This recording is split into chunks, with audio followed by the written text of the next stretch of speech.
신약성경 380페이지 베드로전서 3장 8절부터 12절까지 말씀입니다. 베드로전서 3장 8절부터 12절까지 말씀 다 찾으신 줄 믿고 우리 한 절씩 교독하고 마지막 12절을 함께 읽겠습니다. 마지막으로 말하노니 너희가 다 마음을 같이하여 동정하며 형제를 사랑하며 불쌍히 여기며 겸손하며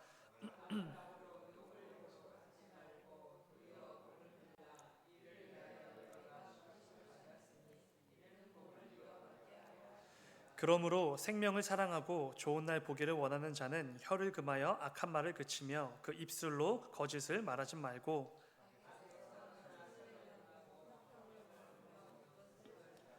다 함께 주의 눈은 의인을 향하시고 그의 귀는 의인의 간구에 기울이시되 주의 얼굴은 악행하는 자들을 대하시느니라 하였느니라. 아멘. 아멘.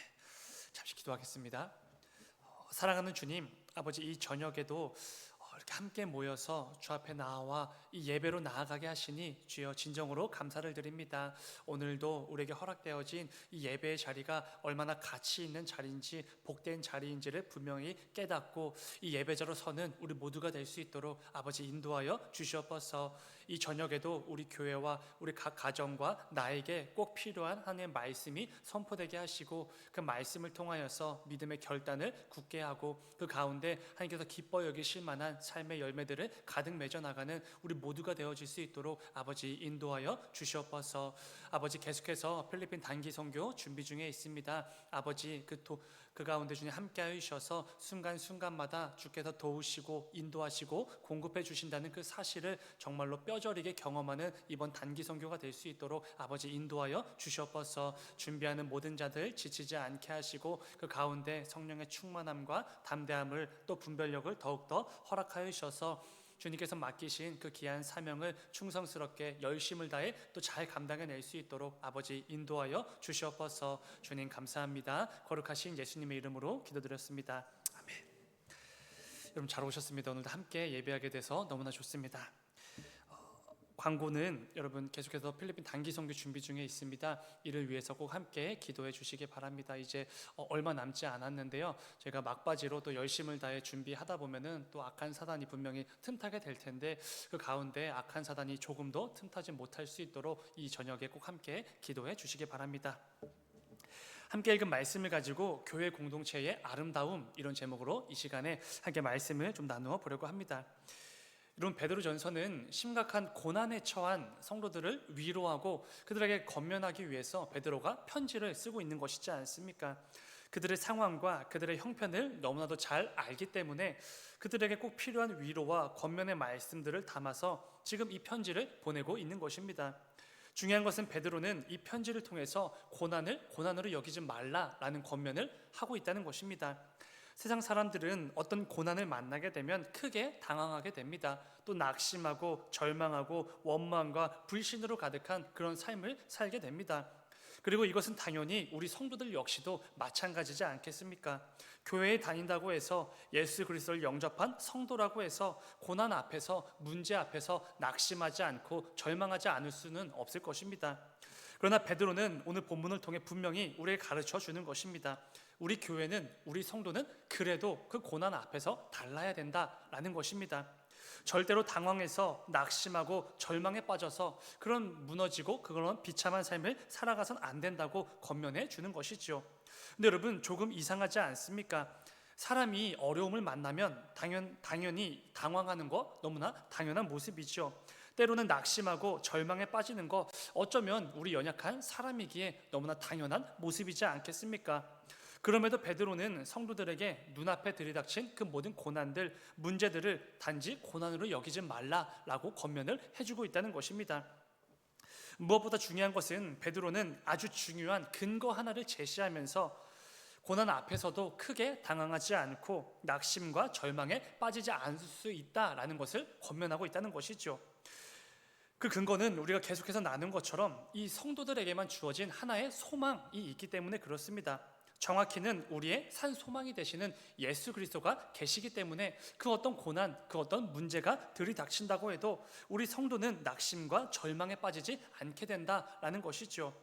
그 참된 소망이신 예수를 붙들고 오히려 그 모든 고난들을 고난으로 여기지 않을 수 있게 된다. 그게 바로 성도의 모습이다라는 것을 말해주는 것입니다. 정말로 그렇지 않습니까? 예수 그리스도께서 친히 우리의 산 소망이 되어 주셨기에 우리는 그 어떤 고난이 다가와도 절대로 쉽게 포기하고 쉽게 무너지고 쉽게 넘어지지 않을 수 있는 것이죠. 오히려 그 고난을 이렇게 여기지 않습니까? 하나님의 도구구나.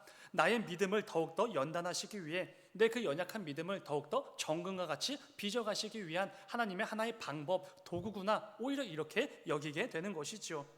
그 가운데 우리의 그 연단되어진 그리고 정금같이 나아온 그 믿음을 보시며 칭찬과 영광과 존귀를 얻게 해주시기 위해 이 모든 고난들, 이 모든 문제들을 나에게 허락하셨구나 라고 여기면서 오히려 그 하나님을 더욱더 신뢰하며 나아가는 것, 이게 바로 우리 성도들의 모습이지 않습니까? 그렇게 베드로는 고난에 직면한 성도들에게 감히 이렇게 권면할 수 있는 것입니다. 베드로전서 1장 6절의 말씀입니다. 그러므로 너희가 이제 여러 가지 시험으로 말미암아 잠깐 근심하게 되지 않을 수 없으나 오히려 크게 기뻐하는도다 라고 권면하는 것이죠. 여러분, 이 성도가 고난에 직면해 있습니다. 커다란 문제 때문에 목숨이 왔다 갔다 하고 있습니다. 그런데 그 가운데 그 고난을 오히려 기뻐하라, 기쁨으로 여기라 라고 하는 권면, 절대로 아무나 할 수 있는 권면이 아니지 않습니까? 이 권면, 고난을 오히려 기뻐하라 라는 분명한 근거가 있지 않으면, 충분한 이유가 있지 않으면 절대로 할 수 없는 권면입니다. 그럼에도 베드로는 충분한 근거, 충분한 이유가 되시는 그 예수 그리스도가 계시기에 그 소망이신 예수 그리스도를 붙들고 이 고난을 기쁨으로 여기라 라는 권면을 담대하게 할 수 있었던 것입니다. 중요한 것은 여러분, 베드로의 이 권면은 단지 소망이신 예수님을 바라보고 모든 고난을 기쁨으로 여기라에서 멈추지 않는다는 것입니다. 한 걸음 더 나아가지요. 참 소망이 되시는 그 예수 그리스도를 바라보고 이 땅을 살아가는 성도가 그렇다면 이 땅에서 어떻게 다르게 살아가는지 그 삶을 구체적으로 실천적으로 보여주어야만 한다라고까지 나아간다는 것입니다. 그래서 베드로는 이 베드로전서 말씀을 통해서 우리 성도들이 이 땅을 살아갈 때 보여주어야 될 실천적인 그 삶의 모습에 대해서 구체적으로 하나하나 가르쳐 주고 있습니다. 그런데 여러분, 그 많은 것들, 그 많은 권면들을 하나로 압축하면 1장 15절의 말씀이 됩니다. 이건 우리 같이 읽어볼까요? 15절 시작. 오직 너희를 부르신 거룩한 이처럼 너희도 모든 행실의 자가 되라. 아멘. 베드로는 이 땅을 살아가며 여러 가지 고난과 문제에 직면하게 될 모든 성도들에게 이렇게 권면하는 것입니다. 모든 행실에 거룩한 자가 되십시오. 이 거룩함을 통해서 이 땅에서 잠시 잠깐 유효한 세상의 가치에 그 소망을 두는 자들이 아니라 오직 참된 소망이 되시는 그 예수 그리스도를 바라보고 마지막 날에 우리 성도들에게만 주어지게 될 그 칭찬과 영광과 존귀를 바라보면서 어떻게 성도들이 다르게 말하고 다르게 행동하고 다르게 선택하며 살아가는지를 반드시 보여주어야만 한다는 것입니다. 그 가운데 구체적인 예시로 우리가 지금까지 나누었던 것처럼 우리가 살아가는 이 세상의 제도에 순종할 것이라는 권면이 있었고요. 그 다음에 나를 다스리는 왕이나 직장 상사나 상관에게도 철저하게 순종하라는 권면도 있었습니다. 이어서 하나님께서 허락해 주신 이 부부간에 서로 어떻게 순종해야 되는지, 서로를 어떻게 귀히 여기며 살아가야 하는지에 대해서도 권면해 준 것을 우리가 함께 나누었었습니다. 이를 통해서 하나님을 믿지 않고 하나님을 경외하지 않는 그 세상 사람들과 우리 성도가 뭐가 다른지, 일반적인 그 관계에 있어서도 뭐가 다른지 확연하게 보여주어야 한다는 것입니다. 이 성도의 거룩함을 마음껏 드러내는 것이야말로 이 땅을 살아가는 가운데 오직 예수 그리스도라는 소망을 바라보는 그 성도다움이 드러나게 된다는 것이죠. 세상 사람들과는 다르게 철저하게 이 나라와 이 제도와 윗사람들에게 순종하고 부부 관계에서도 더욱더 순종하고 서로를 귀히 여김으로 그 성도의 다름을 보여주어야만 한다는 것입니다. 그리고 이어지는 오늘 본문에서는 일반적으로 이루어지는 모든 인간 관계들에 대해서도 권면을 이어가는 것을 보게 됩니다. 우리는 사실 이 땅을 살아가는 동안 어쩌면 관계의 연속에서 살아가고 있을지도 모릅니다. 사람과 사람의 이 관계 없이는 우리는 이 땅을 살아갈 수가 없는 것이죠. 매일 매 순간마다 이 관계 속에서 살아가고 있을지도 모르는 것입니다. 그렇기에 오늘 베드로가 오늘 본문을 통해서 우리가 이 땅을 살아가는 동안 경험하게 될 그 모든 관계에 있어서 어떤 행동, 어떤 말, 어떤 태도로 살아가야 하는지에 대한 권면 너무나 중요할 수밖에 없을 것입니다. 오늘 이 저녁에는 하나님께서 우리에게 허락해 주신 특별히 이 교회 공동체 안에서의 관계에 대해서 먼저 좀 나누어 보려고 합니다. 이를 통해서 하나님께서 나를 우리 교회로 보내시고 우리 교회에서 직분자로 세우시고 그 가운데 많은 사명을 감당하게 하신 이유가 무엇인지를 분명하게 깨닫는 이 저녁이 되기를 주님의 이름으로 축원을 드립니다. 먼저 본문 8절 다시 한번 읽으면 이렇습니다. 8절 마지막으로 말하노니 너희가 다 마음을 같이하여 동정하며 형제를 사랑하며 불쌍히 여기며 겸손하며. 여러분, 이 말씀은 특별히 교회 공동체 안에서 한 형제 자매가 된 그 관계에 대한 권면입니다. 교회 안에서 우리가 서로 옆에서 함께 예배하고 있는 그 사람을 어떤 태도, 어떤 모습으로 대해야 하는지 그거에 대한 권면이라는 것이죠. 베드로는 총 5가지의 단어로 권면하고 있습니다. 마음을 같이하라, 서로 동정하라, 서로 사랑하라, 서로 불쌍히 여기라, 서로 겸손하라. 이 5개의 단어로 권면을 이어가고 있습니다. 물론 이 5개의 단어로 권면하고 있지만 가운데 위치한 이 사랑이라는 단어가 대표적일 것입니다. 사실 이 사랑이라는 단어 하나로 나머지 모든 권면들이 설명이 되기도 합니다. 그리고 이 사랑이라는 단어 안에 모든 단어가 함께 묶여 있기도 하겠죠.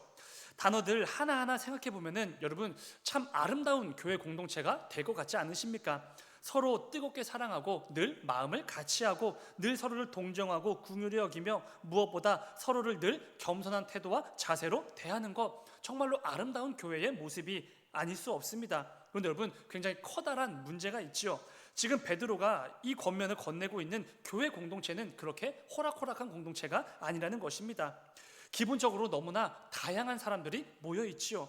전혀 다른 삶을 살아왔던 사람들, 전혀 다른 환경에서 살아가는 사람들이 함께 모여서 마음을 같이 한다, 서로 사랑한다, 서로 겸손으로 대한다, 절대로 쉽지 않다는 것입니다. 외모가 뛰어난 사람도 있고 그렇지 못한 사람도 있습니다. 학벌이 좋은 사람도 있고 그렇지 못한 사람도 있지요. 돈이 굉장히 많은 사람도 있고 가난한 사람도 있습니다. 유명하거나 무명한 사람들도 있지요. 남자와 여자, 어르신과 청년들, 정말 많은 다양한 사람들이 이 교회에 함께 모여 있는 것이지 않습니까? 그렇기에 이 모든 것들을 뛰어넘어서 이 모든 것들을 완전히 배제시킨 채로 서로 뜨겁게 사랑하고 마음을 합하고 서로를 향한 동정과 긍휼과 겸손의 모습으로 공동체를 이루어가는 거 절대로 쉬운 일이 아닙니다. 사실상 불가능에 가까운 일이지요. 여러분, 중요한 것은 우리가 오늘 함께 나누고 있는 이 베드로전서가 기록된 그 초대교회에도 마찬가지였다는 것입니다. 무엇보다 유대인들로만 이루어진 이 예루살렘 교회는 아무런 문제가 없을 것 같지만 그 교회 안에서도 헬라파 유대인, 히브리파 유대인으로 나누어서 갈등을 경험하지 않았습니까? 그렇기에 이방 땅에 세워진 교회들은, 초대교회들은 더 심각했을 것입니다. 유대인과 이방인이 섞여 있는 것이고 부자와 가난한 자, 자유인과 노예, 남자와 여자 등등 정말 많은 사람들이, 정말 다양한 사람들이 함께 뒤섞여서 예배를 드리고 있기에 그 가운데 너무나 어려움들이 많았던 것이죠. 서로 사랑하고 마음을 모으고 겸손으로 대할 수 없는 곳, 어쩌면 가장 대표적인 곳이 교회이지 않겠습니까? 그 당연한 것은 오늘날 이 땅에 세워진 우리들의 모든 교회들도 마찬가지라는 것이죠. 어쩌면 초대교회보다 더 심할지도 모르겠습니다. 여러 차이점들로 가득한 사람들이 함께 모여서 예배를 드리는 것이지요. 중요한 것은 그렇기에 우리는 오늘 말씀을 더욱 깊이 묵상해야 됩니다. 옆에서 함께 예배하고 있는 그 사람이 나랑 너무나 다르기 때문에 오늘 우리 교회에 주시는 이런 말씀들을 더욱더 깊이 묵상해야 되는 것이죠. 여러분, 오늘날 우리나라에는 노예제도가 없지 않습니까? 노비도 없고 중인도 없고 상전도 없습니다. 그런데 이 외에 더 심각한 차이와 더 많은 구분들이 존재하는 그런 시대 아닙니까? 경제적 차이, 사회적 위치의 차이, 성별의 차이, 출신지의 차이, 학벌의 차이, 자녀들의 학벌이나 자녀들의 스펙의 차이 등등 정말 많은 차이와 구분의 기준들이 가득한 세상, 그리고 그 사람들이 함께 모인 것이 이 교회라는 곳이죠. 다들 아닌 척은 하겠지만 교회 안에서도 은근히 이 차이에 따른 구분들이 존재하고 있을 것입니다. 그 가운데 서로 마음이 상하고 상처를 입히고 마음을 서로 닫아버리는 경우가 얼마나 많이 있겠습니까? 이것은 절대로 하나님께서 우리에게 원하시는 교회의 모습이 아니겠지요. 그래서 베드로는 그런 우리들을 향해서 뭐라고 권면하고 있습니까? 다시 8절을 읽어보시면은 마지막으로 말하노니 너희가 다 마음을 같이하여 동정하며 형제를 사랑하며 불쌍히 여기며 겸손하며. 베드로가 지금 이렇게 권면하는 이유는 다른 게 아니겠죠. 이것이 어렵기 때문일 것입니다. 실제적으로 그 교회 가운데 이 모습들이 전혀 안 보이기 때문에 이런 권면을 하고 있는 것이지 않겠습니까? 서로 사랑하고 나보다 남을 더 늘 낮게 여기고 서로를 섬기고 겸손으로 대하며 세상과 똑같이 그 차별, 그 기준으로 서로를 바라보면 안 된다는 것입니다. 세상과는 전혀 다른 모습으로 서로를 바라보고 대해주는 것을 통해 그 거룩함을 드러내라는 것이죠. 그리고 이것이 교회 공동체에 속한 모든 성도들이 보여야 될 마땅한 태도, 모습이라는 것입니다. 여러분, 이와 유사한 권면을 사도 바울도 정말 많이 한 적이 있습니다. 그 가운데 대표적으로 갈라디아서 3장 28절의 말씀을 보면은 바울은 이렇게 권면합니다. 28절, 너희는 유대인이나 헬라인이나 종이나 자유인이나 남자나 여자나 다 그리스도 예수 안에서 하나이니라. 지금 사도 바울이 이 권면을 하는 이유는 다른 게 아닙니다. 그들이 이미 예수 안에서 하나가 되었으면 이런 권면을 할 필요가 없겠지요. 유대인과 헬라인이 나누어지는 것이고 종과 자유인이 나누어지는 것이고 남자와 여자가 너무나 차별로 대해지기 때문에 이런 권면을 하는 것입니다. 그런데 우리가 종종 이 교회 안에서도 착각하는 부분이지만 우리 교회 안에서는 아무런 구분, 아무런 차별이 있을 수가 없다라는 것입니다. 왜냐하면 우리가 정말 많은 차이점, 이 좁힐 수 없는 갭을 가지고 있다고 해도 예수 그리스도 안에 들어오기만 하면 모든 사람들이 다 하나이기 때문에 그렇습니다. 심지어 유대인과 이방인도 하나지요. 노예나 그 노예를 부리는 주인도 하나입니다. 신체적으로 전혀 다른 성별을 가진 남자와 여자도 예수 그리스도 안에 들어오면 하나가 되는 것이지요. 예수 그리스도를 머리로 한 그분의 몸된 이 교회 공동체 안에서는 한 몸, 어떤 차별도 어떤 구분도 없는 한 몸이 될 수밖에 없다라는 것입니다. 내가 아무리 잘나고 아무리 뛰어나고 재물도 많고 모아둔 것이 많다고 해도 아무런 상관이 없는 것이죠. 이 교회 안으로 들어오기만 하면 예수 그리스도의 보혈로 구원받은 성도가 되기만 하면은 주 안에서는 하나가 될 수밖에 없기 때문에 그렇습니다. 그저 서로를 뜨겁게 사랑하고 섬기고 순종하고 겸손한 자세로 대해주는 것이 너무나도 마땅한 주 안에서 하나가 될 뿐이라는 것이죠. 제가 얼마 전 어느 교회 목사님께서 이런 설교를 하는 것을 들은 적이 있습니다. 여러분, 교회에 오실 때 비싼 옷 입으셔도 되고 비싼 차 타고 오셔도 됩니다. 그런데 만일 내 모습 때문에 다른 성도의 마음이 어려워지고 불편하다면 비싼 옷 입고 교회 오지 마십시오. 비싼 차 타고 교회 오지 마십시오. 라는 설교를 제가 들은 적이 있습니다. 정말로 충격이었습니다. 그렇게 큰 영향력을 가진 목사님이 이런 말씀을 하신 게 굉장히 좀 불편하기도 하고 마음에 두려움도 들었습니다. 왜냐하면 저 역시 이전까지만 해도 이런 생각에 대해서 부정적이었기 때문에 그렇습니다. 나의 옷 때문에, 나의 차 때문에 누군가가 마음이 상했다면 그것은 내 잘못이 아니라 그 사람의 믿음이 부족해서라고 저 역시 생각했기 때문에 그렇습니다. 하나님이 주신 것에 만족한다면 남들이 뭘 입든지 내가 뭘 입든지 상관이 없다라고 생각을 했던 것이죠. 남의 모습을 보고 부러워하고 마음이 상한다면 그건 내가 연약해서라고 제가 착각을 했던 것입니다. 하나님 앞에서 내가 떳떳하고 중심만 잘 서 있으면 그만일 것이라고 생각을 한 것이죠. 지금 생각해보면 굉장히 교만한 생각입니다. 어쩌면 저 역시 제 속으로 은근히 이 재물에 대한 욕망을 가득 키우고 있었을지도 모르지요. 여러분, 이 교회 안에서의 이런 문제들은 절대로 그렇게 간단한 문제가 아닙니다. 예수님께서 이런 말씀을 해주신 적이 있습니다. 마태복음 18장 6절 같이 읽어볼까요? 시작. 누구든지 자 중 하나를 실족하게 하면 차라리 연자맷돌이 그 목에 달려서 깊은 바다에 빠뜨려지는 것이 나으니라. 아멘. 우리가 아는 일반적인 예수님께서 하지 않으실 만한 권면이지 않습니까? 굉장히 과감하고 굉장히 파격적인 말씀입니다. 작은 자 한 사람이 나로 인해 마음이 상하고 그 사람의 마음이 불편했다면 차라리 연자맷돌을 목에 매들고 바다에 빠져 죽는 게 낫다라는 권면입니다. 여러분, 이 정도로 우리가 교회 안에서 성도가 보이는 말, 성도가 보이는 행동, 성도가 보이는 어떤 외적인 모습들 절대로 간단한 문제가 아니라는 것입니다. 우리는 어떤 식으로든지 교회 공동체 안에서 하나님께서 허락해 주신 그 형제자매를 사랑하고 섬기고 겸손히 대할 수 있어야 되는 성도들이지 않습니까? 그렇게 우리는 내 옷을 신경 써야 되는 것이죠. 내 액세서리, 내 차, 내가 하는 그 모든 것들을 조금이라도 더 신경을 써야 된다는 것입니다. 내가 하는 작은 행동, 내가 무심코 뱉은 말 한마디, 아무 이유 없이 던진 그 눈빛 하나까지도 철저하게 신경 쓰고 또 신경을 쓰는 곳, 그게 바로 교회라는 것입니다. 형제를 사랑하고 섬기고 겸손히 대하는 태도가 너무나 기본적으로 깔려있는 우리 성도들의 모습에 이것들이 너무나 당연하다는 것이죠. 행동으로 말하고 눈빛을 보낼 때에도 정말로 중요하다는 것입니다. 하나님께서 우리 교회의 공동체에게 원하시는 모습이 바로 이런 것이지 않겠습니까? 하나님께서 함께 예배할 수 있도록 묶어주신 이 공동체 안에서 나로 인해서 그 누군가가 조금이라도 마음이 상하지 않을 수 있도록 내가 더 신경 쓰고 내가 더 낮아지고 내가 더 애쓰는 것, 이런 모습들 정말로 원하는 것이지 않겠습니까? 여러분 한번 상상해 보시기 바랍니다. 이런 사람들로만 가득한 교회 공동체 어떻게 되겠습니까?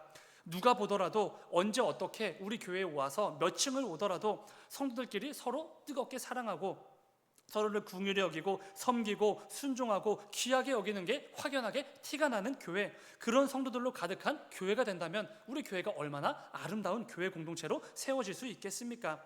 무엇보다 하나님께서 그런 우리 교회를 보시며 영광으로 여겨주실 것이고 귀하게 여겨주시겠지요.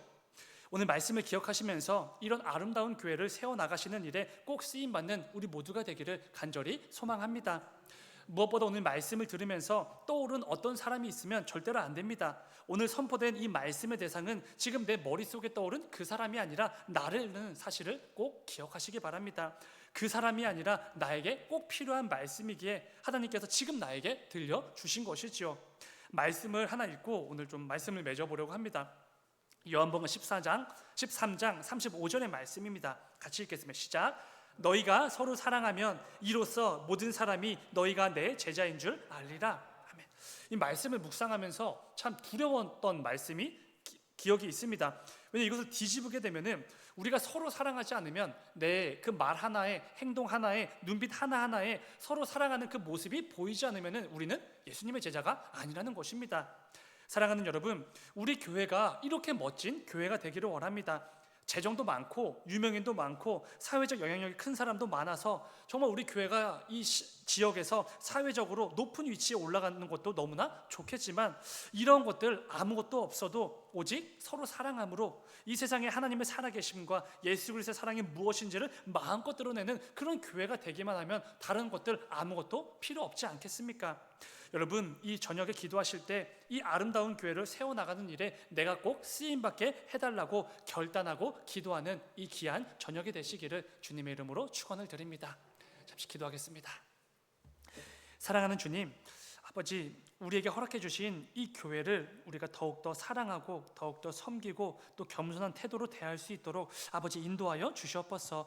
이 교회는 단지 몇 사람들에 의해서 이루어진 교회가 아니라 예수 그리스도를 머리로 한 우리 공동체의 교회라는 것을 꼭 기억하게 하시고 그 가운데 이 교회 공동체를 더욱더 하나님께서 기뻐 여기실 그 모습으로 하나님께서 영광으로 여겨주실 모습으로 세워나가기 위해서 내가 조금이라도 더 수고하고 내가 조금 더 신경 쓰고 남들을 더 배려하고 섬기고 그 가운데 겸손한 태도로 대할 수 있도록 아버지 인도하여 주시옵소서. 아버지, 우리의 연약함과 그 부족함 성품들이 불쑥불쑥 튀어나올 때가 참 많이 있습니다. 아버지, 그럴 때마다 우리를 위해 십자가에 달려 죽으실 그 예수 그리스도의 헌신과 그 낮아지심을 기억하게 하시고 그 예수 그리스도의 십자가의 보혈의 능력을 힘입어서 정말로 내가 우리 교회를 하나님께서 보시기에 기뻐 여기실 만한 교회 공동체로 세워나가는 일에 꼭 쓰임받는 도구로 세워질 수 있도록 아버지 인도하여 주시옵소서. 주님, 이 밤에도 하나님의 도구로 쓰임받기를 사모하고 또 결단하며 기도하며 나아가는 모든 자들의 기도를